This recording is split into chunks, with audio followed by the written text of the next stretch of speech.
आज हम मर्दान में हैं। मर्दान को जो बहादुर लोगों की सरजमीन कहा जाता है।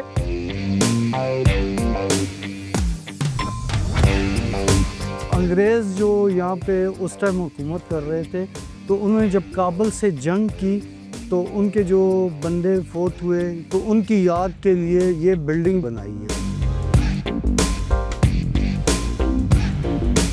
तख्त नई में मौजूद हैं और गंधारा सिविलाइजेशन, गंधारा तहज़ीब का मरकज़ सदियों पुराने तारीख़ की को अपने अंदर समेटे हुए ये जगह है।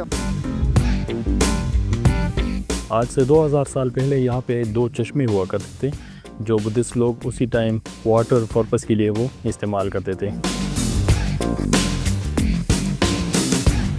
हमें बहुत ही अच्छा लगा यहाँ पे आके, बिकॉज़ हमें बहुत इन्फॉर्मेशन मिली है यहाँ से और हमें पता चला कि ये 2000 साल पुरानी जगह है। अस्सलाम वालेकुम। दी बाइकर्स की नई एपिसोड में हम तमाम अपने व्यूअर्स को खुशामदीद कहते हैं। आज हम मर्दान में हैं। मर्दान को जो बहादुर लोगों की सरजमीन कहा जाता है और मुस्कुराहट से लोगों की सरजमीन इसको कहा जाता है। बहुत ही खूबसूरत, बहुत ही तारीखी शहर है।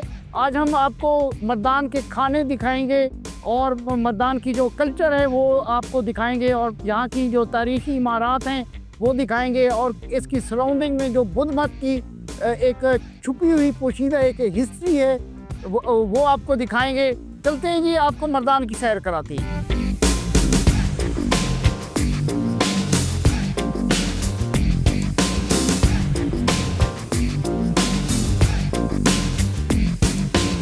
इस वक्त हम मर्दान में हैं और जिस जगह से हम गुजर रहे हैं ये बाचा खान चौक है। बाचा खान मेमोरियल के नाम से यहाँ मशहूर है।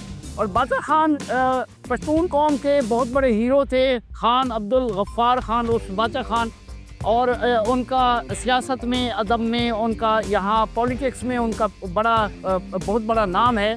और अगर आप देख सकते हैं तो ये मेमोरियल उनकी बाचा खान के याद में ये बनाई गई और ये मर्दान शहर का एक खूबसूरत हिस्सा है, खूबसूरत ताज है।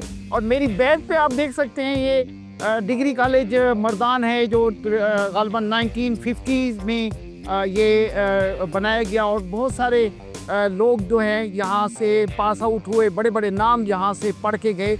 और बहुत तारीखी शहर है, बहुत सारे यहाँ कबाइल आबाद हैं, उसमें होती कबाइल और दीगर बड़े बड़े कबाइल यहाँ आबाद हैं जो मर्दान की तरक्की में उनकी बड़ी काविशें हैं। आज हम मर्दान के आपको कुछ खाने दिखाएंगे जो मशहूर इनकी सौगात हैं वो आपको टेस्ट करवाएंगे और यहाँ के जो शहर है उसको विज़िट कराएंगे।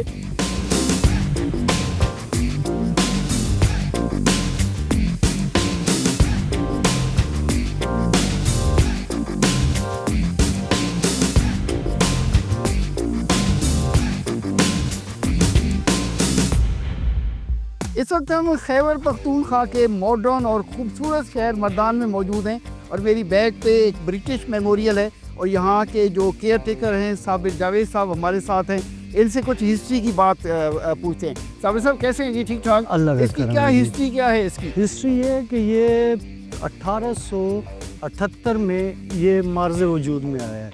तो अंग्रेज़ जो यहाँ पे उस टाइम हुकूमत कर रहे थे, तो उन्होंने जब काबुल से जंग की तो उनके जो बंदे फोत हुए, तो उन्होंने जो है ना, तो उनकी याद के लिए ये बिल्डिंग जो है, ये यादगार जो है तो उनके लिए बनाई है। अच्छा, तो उसके बाद पाकिस्तान की गवर्नमेंट ने भी इसमें कोई अमेंडमेंट की कोई आगे? जी, उन्होंने फिर अपने जो उनके शहीद हुए थे 1945 से बाद 47 में, ओके, और 1955 में इनकी डिव है 2FF, ओके। तो उन्होंने जब ये 4 संभाला तो उनके जो शहीद हुए तो उन्होंने उनकी भी यादगार के लिए यहाँ पे वो बनाए हैं। अच्छा, और ये तख्तियाँ लगी हुई है इनके ऊपर, वो फौजियों के नाम लिखे हुए जी, क्या है? ये जो है जो उस टाइम जो फोत हुए थे मलका एलिज़ाबेथ की जो वो थी, अच्छा, तो उनके जो आर्मी पर्सन्स थे उनके उसमें जो है ना मुस्लिम भी शामिल है, हिंदू भी शामिल है, सिख्स भी शामिल है। और इन्होंने काबुल से जब जंग की तो उस वक्त जो फोत हुए तो उनकी याद के लिए बनाया और उनके नाम वगैरह यहाँ पे लिखे गए हैं।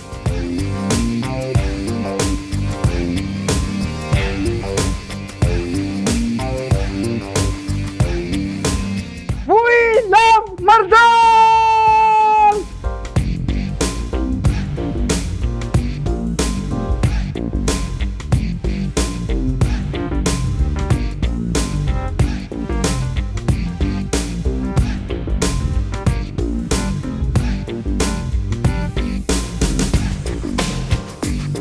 इस वक्त हम मर्दान में हैं और हमारे साथ हमारे गाइड यहाँ के मकामी मोहम्मद सलमान ख़ान हमारे साथ हैं। और आज ना हमें बड़ी हिस्टोरिक साइट पे ये सलमान लेकर आए हैं और यहाँ के जो केयर टेकर हैं वो हमारे साथ मौजूद हैं। इसको होती हवेली कहते हैं, काफ़ी पुरानी है, कब बनी और इसमें कितने कमरे हैं और इतनी पुरअज़मत हवेली, और अभी ये देखभाल ना होने की वजह से ज़रा इसकी हालत ख़राब है। और क्यों इसका थोड़ा सा इसकी ये हवेली जो हमने सुना है अपने बड़े बुज़ुर्गों से, जो हमें बताया गया है, मतलब इतने वो उस पे तो हम भी नहीं गए, लेकिन हमें जो इसके बारे में बताया गया है तकरीबन 200 साल से भाव इनके वो हो गए हैं। और यहाँ मतलब अंग्रेज़ लोग जो है ना, ये आबादी भी उन्हीं की बनाई गई है ना।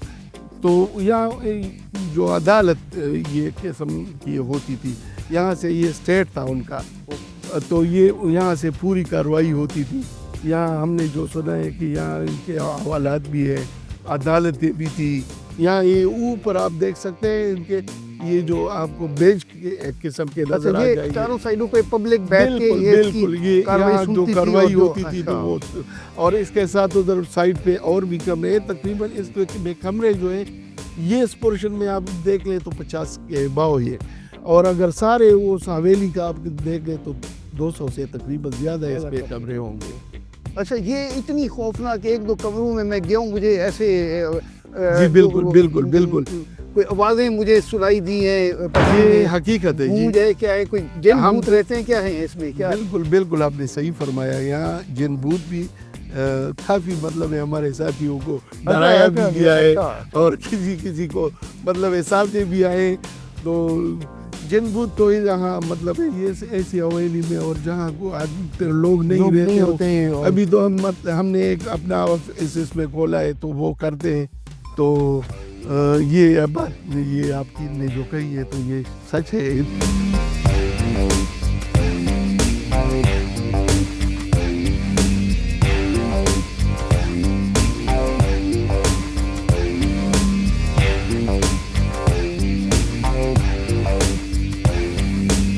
ये वाकई बड़ी खौफनाक, ख़तरनाक और डरा देने वाली हवेली है। और यहाँ मेरे ख़्याल में तो अकेले तो हरगिज़ नहीं आना चाहिए। बहुत सारे कमरे जो हैं वो कुछ हवा की वेंटिलेशन की वजह से ऐसे चीखें निकल रही हैं अंदर से, जैसे चीखों की आवाज़ ऐसे आती है। मे बी कुछ हवा की वजह से हो, या कुछ डोर भी थोड़े मूव कर रहे हैं, उसकी वजह से कुछ चीज़ें डिमोलिश भी हुई है, लटकी हुई हैं। ये यूज़ में नहीं है, और ऐसी जगह जहाँ जिसमें इंसान न रहते हों तो फिर डेफिनेटली वो इस तरह की उसके साथ स्टोरीज़ होती हैं।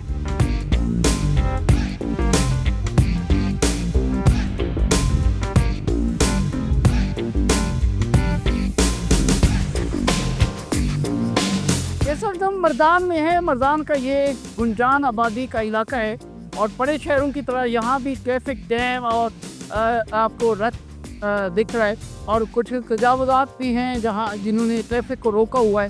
बहरहाल ट्रैफिक के जवान जो है ना, इसको रवान दवान रखने में पूरी कोशिश कर रहे हैं, और हम भी थोड़े स्टक हुए हुए हैं। और ये जो मर्दान का पुराना पार्क है, ओल्ड पार्क, ये वो है। और जो जहाँ ज़्यादा आबादी वाली जगह हैं, छोटे छोटे घर हैं और मल्टी स्टोरीज़ यहाँ घर हैं, और उसकी वजह से और रोज़मर्रा लाइफ की यहाँ चीज़ें भी अवेलेबल हैं। और इस वजह से जो नियर बाई के छोटे टाउन्स के लोग हैं वो यहाँ शॉपिंग कर रहे हैं। और ये आपके लिए ख़ास तौर पे पंजाब वालों के लिए एक थोड़ी सी हैरान कुन बात होगी कि यहाँ फजर की नमाज़ के बाद दुकानें खुलना शुरू हो जाती हैं, और मगरिब के बाद दुकानें बंद हो जाती है। और लाहौरियों का तो स्टाइल है कि वो 11-12 बजे दोपहर के बाद जो है ना अपने ऑफिसेज और शॉप्स खोलते हैं। यहाँ सिस्टम थोड़ा सा मुख्तलिफ है। और मगरिब के बाद जो नियर बाई छोटे छोटे टाउन के लोग हैं वो अपनी शॉपिंग करके चले जाते हैं। कुछ शॉपकीपर भी जो दूर दराज गाँव से यहाँ उन्होंने दुकानें बनाई हुई हैं, वो भी मगरिब की नमाज़ पढ़ के यहाँ से दुकानें बंद करते चले जाते हैं।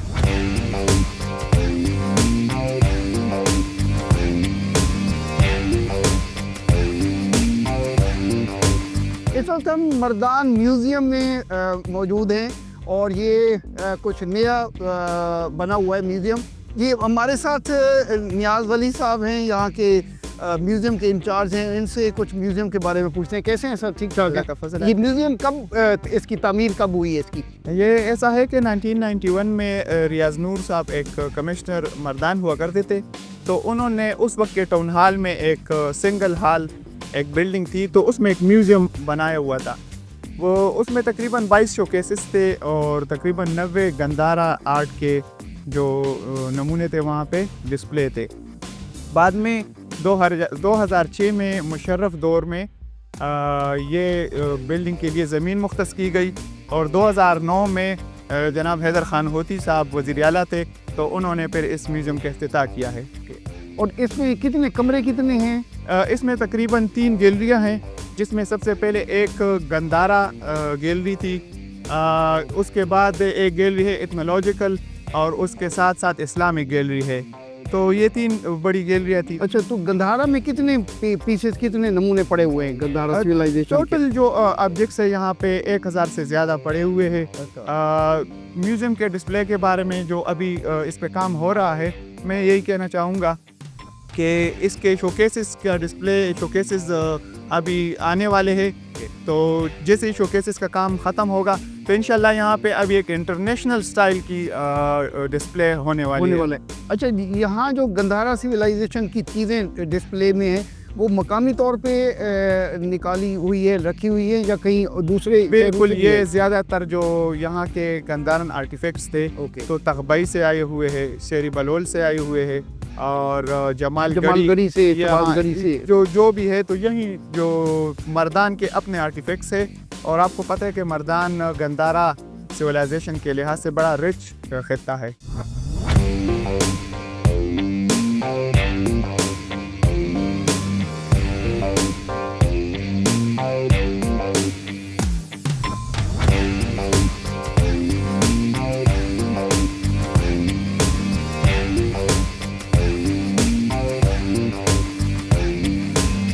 इस वक्त हम तख्त भाई में मौजूद हैं और गंधारा सिविलाइजेशन, गंधारा तहज़ीब का मरकज़ सदियों पुराने तारीख़ की को अपने अंदर समेटे हुए ये जगह है। और ये तकरीबन 500 फुट बुलंदी पर ये प्लेटफॉर्म है और ये तकरीबन 3 किलोमीटर के अहाते में यहाँ आपको बहुत कुछ बुद्ध मत से रिलेटेड चीज़ें मिलेंगी। आपको इसकी सैर भी कराते हैं और इसकी और डिटेल भी बताते हैं।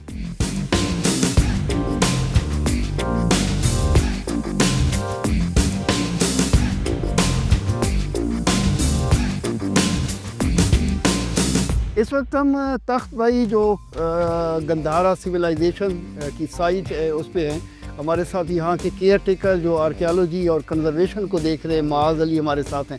कैसे हैं सर? ठीक ठाक हैं जी। तो आप ये पूरे चीज़ों को देख रहे हैं, कंजर्वेशन को देख रहे हैं, तो इसकी कुछ थोड़ी सी हिस्ट्री डिटेल बताएं। क्या चीज़ है, इसका नाम क्या है और नाम मुख्तलिफ पीरियड में इसकी चेंजिंग हुई, और ये जो इमारत हैं ये क्या क्या हैं? इबादत खाने हैं, रिहाइश की जगह है, खाने पीने की जगह हैं, कोई रेस्ट हाउस है, आराम की जगह है, घर है, क्या है ये इतना बड़ा स्ट्रक्चर बना हुआ है जी? इस साइड का जो एंशिएंट नेम था तख्त बही, तख्त मीन पहाड़ के ऊपर हम जगह, बही मीन वाटर स्प्रिंग। आज से 2000 साल पहले यहाँ पे 2 चश्मे हुआ करते थे, जो बुद्धिस्ट लोग उसी टाइम वाटर पर्पस के लिए वो इस्तेमाल करते थे। ये साइट तखबई आर्कियोलॉजिकल साइट जो है ये फर्स्ट डिस्कवर हुए, दरियाफ्त हुए 1836 में। और इस साइट का जो हिस्ट्री का पीरियड है 1st सेंचुरी BC से लेकर 7th सेंचुरी AD तक इस साइट का हिस्ट्री का पीरियड है। तो ऑलमोस्ट ये 2000 साल पुराना बुद्धिस्ट साइट है, बुद्धिस्ट मोनास्ट्री है। यहाँ पे तखबई आर्कियोलॉजिकल साइट में प्रॉपर एक्सकेवेशन जो है स्टार्ट हुई है 1907 से लेकर 1909 तक, before partition of Pakistan. Excavation जो है ASI डिपार्टमेंट ने यहाँ पे स्टार्ट किया था। तो during the time of excavation उसी टाइम जितने भी स्कल्पचर्स, कॉइन्स, बीड्स वहाँ पे उसी टाइम मिले, तो यहाँ से शिफ्ट की गई है ब्रिटिश म्यूज़ियम और कलकत्ता म्यूज़ियम। तो आजकल वो कलकत्ता म्यूज़ियम और ब्रिटिश म्यूज़ियम में डिस्प्ले पर हैं। और इसके बाद सेकंड पीरियड ऑफ एक्सकेवेशन जो है तखबई में 1910 से लेकर 1913 तक गया है। और फिर उसके बाद फेडरल आर्कियोलॉजी डिपार्टमेंट ने इस साइट में एक्सकवेशन स्टार्ट की आफ्टर 90 ईयर। तो 2002 से लेकर 2005 तक, तो उसी टाइम खुदाई के दौरान जितने भी स्कल्पचर स्क्राइंस बीड्स मिले हैं तो वो यहाँ से शिफ्ट की गई है पेशावर म्यूज़ियम में। तो अभी वो पेशावर म्यूज़ियम में डिस्प्ले पर है। और ये पूरी दुनिया से बुद्ध मत के जो पैरोकार हैं वो यहाँ विजिट। जी बिल्कुल, थ्रू आउट वर्ल्ड से आई मीन तखबई आर्कियोलॉजिकल साइट जो है ये थ्रू आउट खैबर पख्तूनख्वा में ये मोस्ट विजिटेड साइट है। यहाँ पे थ्रू आउट वर्ल्ड से foreign tourist like scholar, researcher, students, Monks वो यहाँ पे विज़िट करने के लिए आते हैं। और स्पेशली लोकल्स भी every week Friday to Sunday local tourist भी बहुत ज़्यादा आते हैं। ओके, और हमारे जो व्यूअर्स हैं उसको क्या बताएंगे, जो मकामी स्टूडेंट्स आते हैं, टूरिस्ट आते हैं, इस साइट इतनी ये प्रीशियस साइट है, इतनी इम्पोर्टेंट, इतनी एंशिएंट साइट है, उसकी हिफाजत, देखभाल, सफाई के बारे में हम अपने टूरिस्ट को क्या पैगाम देना चाहते हैं? जी बिल्कुल, हम ओवरऑल टूरिस्ट से गुजारिश यही करेंगे कि यहाँ पे आएँ, विज़िट करें। आई मीन हम लोग KP आर्कियोलॉजी डिपार्टमेंट की तरफ से एज ए फैसिलिटेटर यहाँ पे काम कर रहे हैं। तो जितने भी टूरिस्ट आते हैं तो हम उनको फैसिलिटेट करते हैं ताकि जहाँ से भी लोग आए, आई मीन चाहे आम टूरिस्ट हो या स्टूडेंट हो या फॉरेन हो, तो हम उनको प्रॉपर फैसिलिटेट करते हैं ताकि उनको इस साइट के बारे में, हिस्ट्री के बारे में पता चले। और दूसरी बात यही है कि रिक्वेस्ट यही है कि सफाई का ख्याल रखें। और चूँकि ये 2000 साल पुराना बुद्धिस्ट कॉम्प्लेक्स है तो यहाँ पे दीवारों पे चढ़ना, स्तूप पे चढ़ना, ये चूँकि रिलीजियस साइट है तो ये मना है। तो ये रिक्वेस्ट है। देखिए जी, इनका कहना है कि ये यूनेस्को हेरिटेज साइट है और नेशनल हेरिटेज का भी ये हिस्सा है। और इतनी पुरानी 2000 साल पुरानी एक तारीख़ है और ये एक रिलीजियस प्लेस है और इसका ये कौमी विरसा है। इसकी देखभाल करनी चाहिए, इसको तोड़ फोड़ इसे बचाना चाहिए, साफ़ सुथरा रखना चाहिए। जो भी टूरिस्ट यहाँ आते हैं वो इसको स्टडी करें, इसको विज़िट करें। दीवारें हैं, इनके कमरे हैं, इनकी जो इनके ऊपर जो तामीरात हुई हैं उनको बिल्कुल डिस्टर्ब ना करें। और ये कौमी विरसा है और हमने इसको बेहतर तौर पे दुनिया को दिखाना है और पूरी दुनिया के लोग यहाँ आते हैं। तो ये एक बहुत बड़ा सरमाया है हमारा। और ज़िंदा कौमें हमेशा अपना जो कौमी विरसा है उसकी हिफाजत करती हैं, उसकी देखभाल करती हैं, उसको साफ़ सुथरा रखती हैं।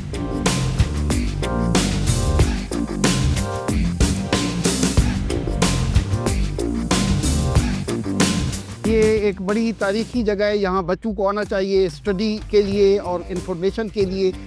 ये जैसे कि आपको मालूम है बहुत ही कदीम गंधारा सिविलाइजेशन की ये जगह है। तो इन बच्चों से कुछ रिव्यूज़ लेते हैं। आप कहाँ से आए? हम लोग पेशावर से आए, हयाताबाद से। हयाताबाद से। और कैसा लग रहा है आज यहाँ आप सारे विजिट ये? हाँ, बहुत ही अच्छा लग रहा है। हमारा फर्स्ट टाइम है। जगह बहुत ही हिस्टोरिकल है, बहुत ही ज़्यादा प्यारी है। हमें बहुत ही अच्छा लगा यहाँ पे आके बिकॉज़ हमें बहुत इन्फॉर्मेशन मिली है यहाँ से और हमें पता चला कि ये 2000 साल पुरानी जगह है, वेल मेंटेन्ड है, वेल प्रिजर्व्ड है, सफाई भी बहुत अच्छी है। तो यहाँ बस हमें यहाँ पे मतलब इंजॉय, स्टूडेंट्स को आना चाहिए, इंजॉय करना चाहिए।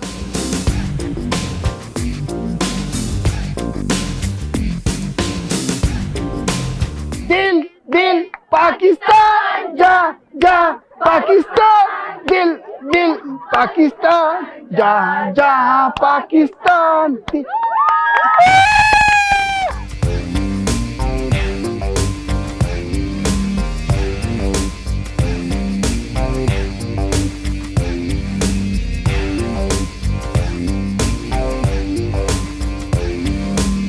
इस वक्त हम मर्दान में हैं और मर्दान की बहुत ही मशहूर सौगात बदायूनी पेड़ा एक है यहाँ। और ये पूरे पाकिस्तान नहीं बल्कि पूरी दुनिया से लोग यहाँ से आते हैं, आके ले जाते हैं और टेस्ट करते हैं। तो यहाँ के जो केयर टेकर हैं, मैनेजर हैं, उनसे हम पूछते हैं कि उसमें क्या चीज़ है और ये क्यों इतना ज़्यादा पसंद किया जाता है और कब से ये स्टार्ट हुआ है। जी अस्सलाम वालेकुम। वालेकुम अस्सलाम, अल्हम्दुलिल्लाह। ये इसका जो ख़ास आपका पेड़ा है जो ये कब से स्टार्ट हुआ और कैसे इसकी हो रही है? ये हमारे हाजी साहब 1950 में जब माइग्रेट होके आए थे यहाँ मर्दान, बदायूं से, इंडिया बदायूं से आए थे। तो वहाँ से सीख के आए थे, यहाँ पे इन्होंने ये काम शुरू किया 1950 से। ये तकरीबन 75-76 साल जी, तकरीबन। तो ये किन किन चीज़ों से ये पेड़ अब तैयार किया जाता ये है? खालिश खोए से बनता है। खोए से बनता है, इसमें मिठास के लिए थोड़ी चीनी इस्तेमाल होती है, बाकी इसका अपना जायका होता है जो हम बनाते हैं। तो ये वो मिलता पाकिस्तान में कहाँ कहाँ तक जाता है? ये पूरी दुनिया में सप्लाई होता है। लोग बड़े शौक से ले जाते हैं। जी, इसकी बड़ी तारीफ सुनी है, आज टेस्ट भी करते हैं और आपको बताते हैं कि किस तरह की ये यहाँ की मशहूर सौगात है।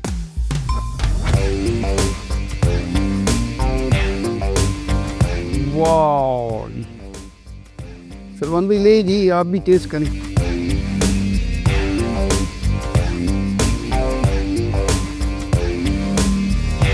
बहुत ही अच्छा टेस्ट है और खोए से बनी हुई है, और जब आप खाते हैं टेस्ट बड़ा अच्छा है। और लाइट इसमें जो शुगर है वो भी लाइट है, हर तरह के बंदे खा सकते हैं और सॉफ्ट है।